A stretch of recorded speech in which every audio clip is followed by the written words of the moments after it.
Hey guys, welcome back. So, some additions for today.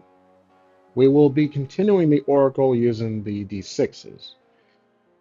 I have changed the method slightly to calculate THAC0. Typically, you roll at 19, wherever your THAC0 is at, but I'm going to base it off a blend of AD&D and a target 20 system. So, when in combat, we're always shooting for 20. I'm going to add my modifiers, which includes the type of ability being used, whether it's strength for melee, dexterity for missile weapons, plus the THAC0, which I'm now considering as attack bonus, and then the enemy AC. If it matches 20 or more, it's a hit. That's a simple way of calculating THAC0, or the target 20 method. I use +1 because in Dungeons and Dragons, BECMI compared to AD&D, which I think is more 20 or 10, depending on if you have no armor, it's at 10. But for this one, for THAC0, it's 19 for level 1 characters, if I'm not mistaken. So that 19 to 20 is a +1, naturally. So that's why I'm including it. So that way we're still within the envelope of BECMI, but we're using the Scarlet Heroes target 20 system. It's going to make math just a hair easier for me. That's mainly the reason. So another big thing, this is going to be huge. It's going to completely experiment. I don't know if this will adapt well or not. You might be seeing them off the camera here. I own a board game RPG called Dungeon Degenerates. I've never played it. It is a astonishingly gritty, dark, gruesome, very amazing artwork game RPG where board game RPG where it's great for solo. I've seen a few Let's Plays of them, but it comes with all these cards. There's loot. There's a type of encounter based on monsters, based on land type, and then there's also encounters based on land. So of course, these characters, these monsters, encounters, and items will be based on the Dungeon Degenerates game. I'm going to do my best to adapt it for D&D, so things will be very inconsistent, but I want to see the chaos that this game does create with my dark fantasy world. So that's really it. Let's get started. Let's jump right back in where we left off. We were exploring that hut that belongs to the two hags we just defeated. So we looted them, I believe, but before our team is going to go in the hut, which is right here on tile V15, our team is going to do a slight health check. Wolf is fine. Rayla has 3 damage. She's going to use, I think she has a potion. She does have a potion, so she's going to use a potion because that's technically half her hit points. So I'm going to erase that, its current damage, and remove the potion. She's confident she'll be able to find some inside this hut because the door is open. It was this alluring technique the hags were about to use on us, but we saw through it. And Garlox has no potion, but they will take a short rest to heal. Because we are in a dangerous area, I'm going to use a D4 to heal, and I have this tray I found. I completely forgot I had it in a little storage container. So we're rolling for a simple heal for Garlax after a short rest too. So he is down to 1 hit.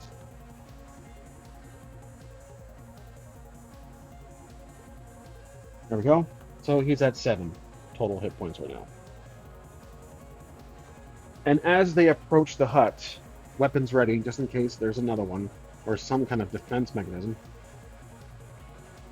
our elf, Rayla, says, hold it. Let's check the door. It is open, it is ajar, but does it have any traps? I think most likely it does. So her ability is detection. And I was going to ask the Oracle, but I'm going to roll 2d20s. I, of course, am breaking the rules here. You typically use a d6 and you roll within, I think you would roll within a 1 through 6, that ratio, but I'm going to use 2d20s and roll choose the lowest roll within her wisdom, which is 11. So, rolling now. It's not a chaotic situation, so things are under control. We're going to be rolling at our ability score compared to just rolling at a DC. So 11 or less. making the best roll. They're both successful. So she spots a tripwire that would have engulfed the entire door with flames. So what she does, she's going to disarm it, which will require another roll. Though this will require this will be a flat roll within her ability. Let's say this will do intelligence. So 9 or less. That is a 6. So spot on. She's able to disarm the trap, and we are able to proceed within the hut. The door. Uh, let's see who's going to open the door first, or open the door completely. Wolf will step in front, and he will take a sword and kind of poke the door slowly open, and we reveal inside. The inside of the hut is completely in disarray. It's disorganized. There is broken glass. There are jars opened all over the place. The place looks abandoned. Doesn't look like it was exactly occupied. Like no one's been here for years, which is confusing because, again, they just encountered 2 hags. However, there is some random items lit throughout this hut.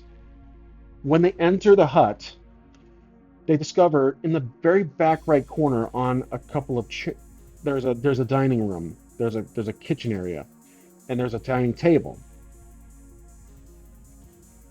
There are a few chairs, some are toppled over, but there are 2 skeletons kind of splayed across on the table head first, sitting down and partially their heads down on the table. They're clearly dead. They appear to be wearing peasant commoner outfits, clothing. So these 2 have been dead for years, and the hags most likely have been around the area for, again, a very long time. And seeing that, their suspicions begin to build, like what was been happening here. So as they're exploring a bit, they do find a few items. Let's draw our first loot card from Dungeon Degenerates. The first one is Elixir of Life. Disregard this card to recover all of your wounds, which is great. So that's definitely one. They find this underneath the table, kind of toppled over. So I'm going to give this to... Let's actually ask the Oracle who finds this. Let's roll a d6. Let's do... Let's see, 1, 2, 3, 4, 5, 6. I have an idea. This might work. So when choosing items, I could just say, who gets it, but to make it interesting, I'm going to do this. 1 through 2, 3 through 4, and 5 through 6. If we ever eventually have a 4th character, it'll be 7 through 8. But this is for rolling a d6, currently. d8 for a 4th character. This will decide who gets the item. 3. Okay, that's going to be Rayla. She gets the Elixir of Life, and this will be pocketed. I'm going to spell it out of here. So Elixir of Life.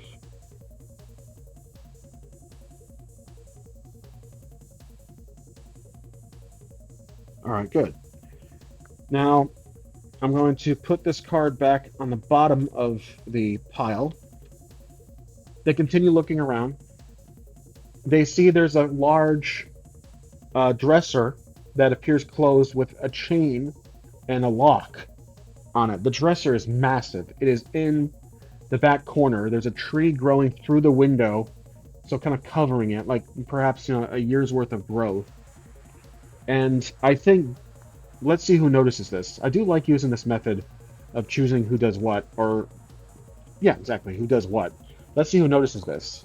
Okay, once again, Rayla notices the dresser, so she curiously walks over while the other 2 are kind of rummaging around. They're just exploring for now. Could pick up some items here, prepare themselves for whatever potential dangers lie within the Shadowscape Kingdom. She sees the lock. Now this lock, because it could be, I'm going to say it is magically enchanted. The lock is closed and chained around with a generic lock that looks like this. Your typical lock has a keyhole in it, like that. She can pick it, because she does have a lockpick, or she has the thieves' tools based on BECMI items. So she's going to pick the lock, but remember it's magically enchanted. Let's see if she actually notices the magic. I'm going to see if that's a specialty of hers. I don't see a special skill for that. So we're gonna roll a d20. This will be a passive roll. This I'm gonna consider this a saving throw for spells. If she sees it, if she just puts the key, a lockpick into the keyhole of the lock, it will backfire on her. So we have to roll a uh, saving throw. So I think it's within these. I don't remember. I don't recall why these. Let's see. Saving throw. There you go. Saving throw. I have to make sure it's ascending or descending. It's descending. So as your character levels up, they get smaller, which means it is a DC number. It's the opposite of rolling for ability. You roll at or above the number. So 15. Oh wow. Okay, she got it. So 17. She about to put the pick into the lock. She stops. She sees kind of like a very faint green glow, which matches what they noticed from the hags. She stops, and just her general knowledge of magic, perhaps she's thinking twice about just picking it. She has to figure out a way to um, disarm it, if that makes sense. So she asks the other two, Wolf and Garlax, if they found anything on the hags when we looted them. Again, I don't remember if we did loot them. I want to say we did. Okay, here's the thing. If I did forget, let's say we're going to. They did loot. Let's do a little slight retcon here. Wolf found a key, though rusty and old. He said he found a key. It was just a random key on one of the hags. Thought it might be coming handy. And he gives that to Rayla. He's wondering what she wants it for. So I remove that, even though I just put it in the inventory. And Rayla will put the key as it gets closer to the keyhole of the lock. I've called the hag key. That's also a quest item. Remember, she still has that book too. We gotta figure out the title of that. She puts the key into the keyhole of the lock, and it fits perfectly nice and snug. There is no there's no resistance. The magic seems to fade away, just kind of dissipates into the air, and she turns it. The chain disappears, the lock disappears, and the key disappears.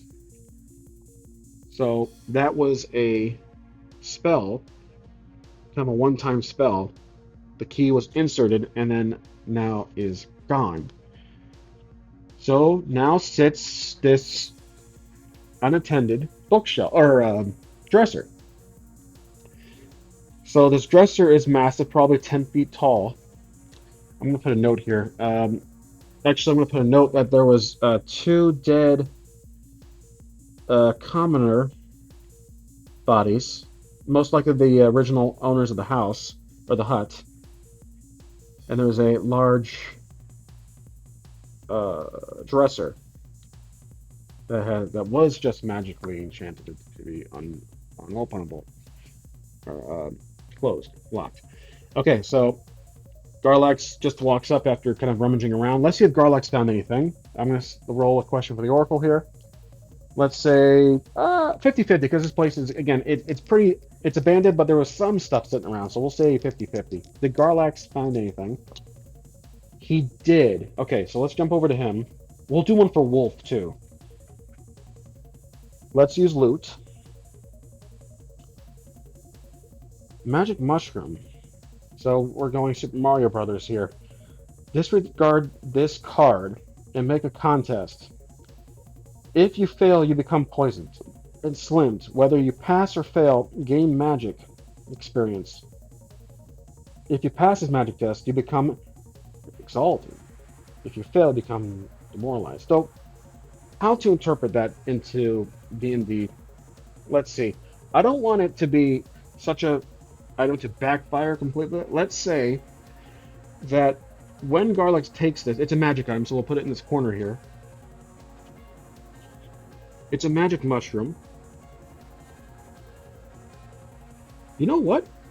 Why not go the Mario route? Not like, well, maybe he could grow in size for like 2 turns. Let's say that. So, grow in size. Grow size, let's say 2 turns. or the whole entire combat round, the entire combat encounter, entire combat. It wears off, and perhaps +2 to any to strength. So it grows double his size, and then +2 to strength for just the combat round. That is silly and perfect. Okay, so he takes that. That's what he found earlier. Didn't really talk about it. I think he'll save that for an actual encounter. And then Wolf, did he find anything else, or did he find anything at all? Let's do 50-50. He did. Okay, so loot card. He found a shrapnel bomb. Disregard this card to inflict a d6 +1 damage on each swarm, d3 +1 on each other monster in your space. Okay, so this will be just a straight up enchanted bomb. So I'll call it a let's call it the magic bomb. It'll do 1d6 damage, or 1d6 +1 damage. Kind of a one-time thing. So he found that perhaps under the kitchen sink or something, or anything, some appliance. Okay, great. So that card's disregarded. Now they're going to. Oh, and let's add some XP to those findings. So for the magic bomb, that's going to be 10. I'll put down here 10, comma. For Rayla, she'll get, for what she found, the lock picking too. That will be 20. And then Garlock's will be, we'll give him 10 for the item. Great.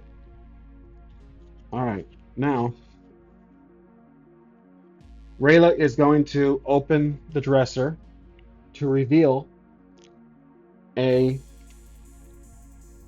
possible, either there is nothing there, it's just an item, like a very special item. I'm going to say it is. So we'll take this different type of loot, which is epic loot. So this one, she finds this. You are immune to nullify, which is funny because I think Rayla is immune to paralysis conjured by, I think, ghouls. So this mask, let's interpret it. You are immune to nullify, and the rest is just based on the game rules. The moon mask. I think that what this mask does, instead of immune to nullify, it will conjure invisibility for the wearer for exactly one, let's say, 3 rounds. Or let's do a d6. Let's do 2d6. And choosing, actually 2d4, and choosing the highest roll. 3. Well, they're both 3, so she'll take it. It's a hell of an item. So that's another magic item. The moon mask. Star moon mask. Invisible for 3 turns. There we go. We'll put that back. That's a great item, actually.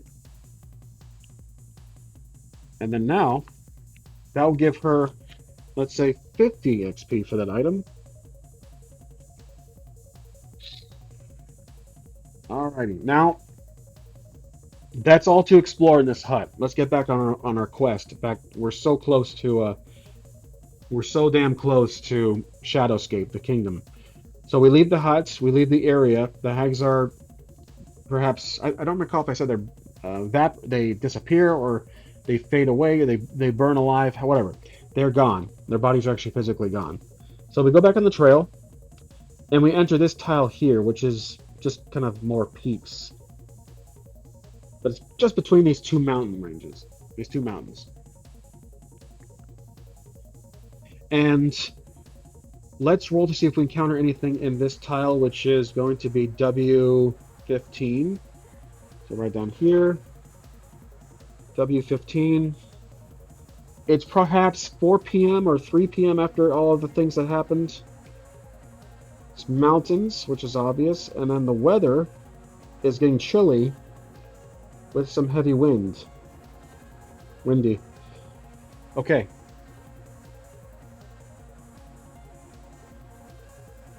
We have to roll for if we encounter anything. We can use one of the decks here. Now, I think there's Highlands. Yep, Highlands. Okay, so let's use one of the... I was going to ask the Oracle, do we encounter anything? We can try. Let's just ask the Oracle for now. Let's favor it, yes, just to have some fun here. So do we encounter anything in this tile? We do, barely. That's just a standard yes. So officially drawing a Highland card. This is an encounter. Inhuman Voices says, let's see, resolve immediately, which is based on the game rules.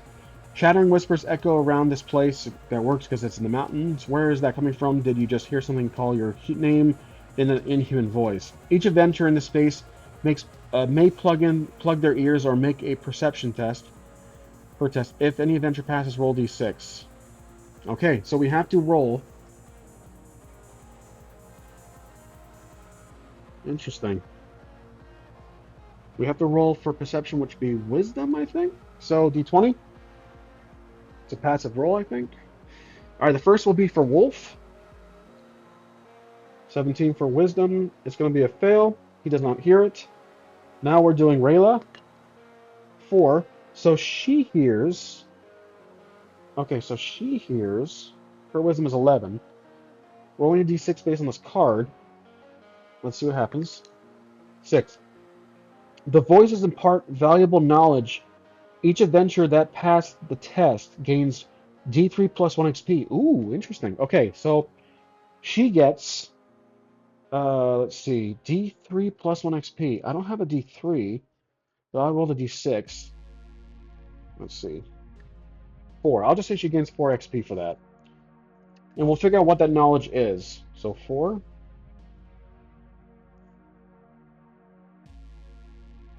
Okay. Next is going to be for Garlox. He's rolling flat wisdom 10 or less. That's a fail. So Rayla stops them. She hears voices. The other two don't. Perhaps it's just her elven senses or elf senses. And let's see, what exactly does she hear? We know we're going up to Shadowscape. And the voices warn you of dangers that the 5th, 4th, or 6th, but the 6th roll imparts valuable knowledge. The voices she hears in this tile, I'm going to write down what just happened. Rayla heard strange voices, though it was helpful knowledge. Let me grab our Oracle, which I was not going to use in this session, but it may become helpful in this certain case. I have quite a bit of them to choose from. I think I'm going to use the Mythic, one-page Mythic. Not the D100 concept, but this content, the Discovery meaning. So, the knowledge she learns of, let's try to conjure an idea here. 4. Okay, benefit, well, it is a benefit. 86. Ruined. Oh, I got it. Okay. See, this is where my brain starts to work. The voices that she hears, we'll put the Highland counter back here. I like that. That was a great card. Is that she hears that the bridge up ahead is booby-trapped. So there's going to be a bridge here. And I'm going to say is X14 is well, if it was why would a main bridge be booby-trapped? Perhaps it is not booby-trapped, but it's already destroyed, and they have to take another route. So they'll waste about a day or half a day's travel. Maybe there's a shortcut. So they're right here, just entering the tile. They hear the voice. She hears the strange voices. Perhaps there's something. There's someone nearby. But she has this omniscient moment where she hears that the bridge is destroyed. So I'm gonna write that down here. So bridge destroyed, which means that if they were to turn around, they probably would encounter something. So to save about a space of travel, she said they gotta find another way around. So perhaps the knowledge told her of a shortcut, and there's a shortcut just through some bushes right here. Just through this range here. So this bridge is destroyed. And then I'm going to mark the bridge destroyed here by drawing it as so. There we go. That works. So she tells the others, and Garlox and Wolf are astonished. They're stunned by that. They're like, how do you know this? And so they came from, most likely they came from Shadowscape, or they've been, well, that's another thing about the backstory here. I haven't really been touching on that that much. Roleplay is, trying to roleplay to an extent, not much about their backstory per se, but well, here's what I'm thinking for backstory. After this general quest, where we're returning an item to the king, we'll then have quests related to each character's backstory. That's what my plan was. First will mostly be Wolf. He had his own very short series playtest for my game rules, which has been shelved, Havoc, but I really want to explore his story, and then eventually Rayla, then Garlox, because Garlox can have something really interesting in his former stronghold up here.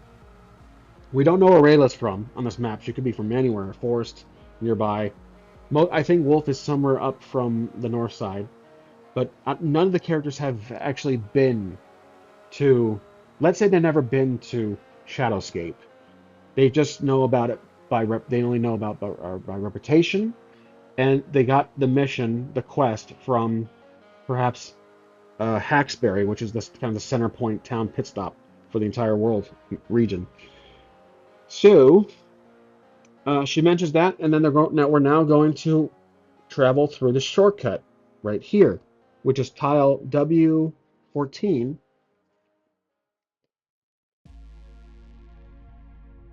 And it is probably going to be 6 p.m. More mountains. I'm going to write down this called a shortcut. It's still chilly with some wind, not as windy, but wind. And now I think it's unlikely, but let's roll for an encounter. I'll use 2d6 to represent the no. That's a no. It's a very, very simple no. There's nothing to encounter here, so they move on. They have reached a gate of the external surrounding wall of Shadowscape, and they can see the castle in the middle, this tall spire with several towers surrounding it. The wall is tall, is massive. It's huge. It's roughly probably 40 to 50 feet up. And this kingdom is at the top of the mountain. It's literally the hat. So let's ask the Oracle, is there anybody at this shortcut, this side entrance per se, or maybe it is just the regular entrance, like a guard. Let's see. Maybe. Okay, there is someone there, but I'm kind of curious about this actually. So let's try one of the cards out. There is human encounters, inhuman, or like lawful encounters. Where are they? Somewhere around here. I think it's a monster, technically. Law, here we go. I don't know how this will work out, but core militant. Okay, there is someone of military, this guy right here. So there is someone, but he does not look like... Something's amiss. I'll put this card away. I'm trying to think of what exactly... Let's use our Oracle here. Something's not right here. It's maybe. So I'm trying to work off of that. What's going on here? 33. Delay. 52. Light. There's a light delay. Okay, something's delaying. Oh, a light delay. The guard's dead.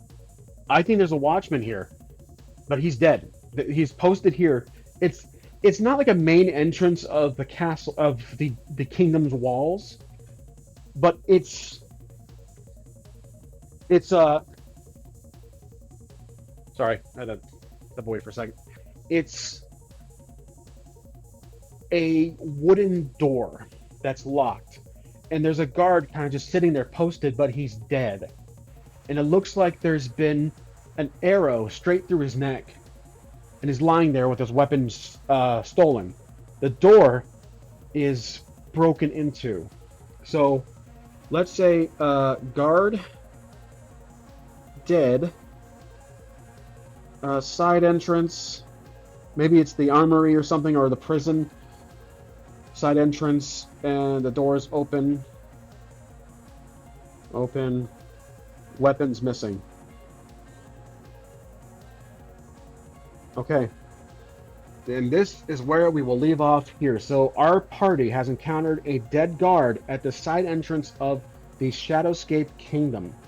And this door, which is a regular sized wooden door, is open. Someone killed the guard and entered the walls. And that's going to be it for this episode. So, no encounter for today. We didn't get a chance to use one of the encounter cards. Or, I'm sorry, a monster, encounter with an actual monster. We've used the encounter cards, which are a variation of just encountering something. But overall, this was a really enjoyable episode. I hope you guys enjoyed some just pretty general exploration here. Nothing significant. So we gained some XP, obviously, so I will add that to their artillery, and that's going to be it for this episode. So thank you for watching, and I'll see you guys next time.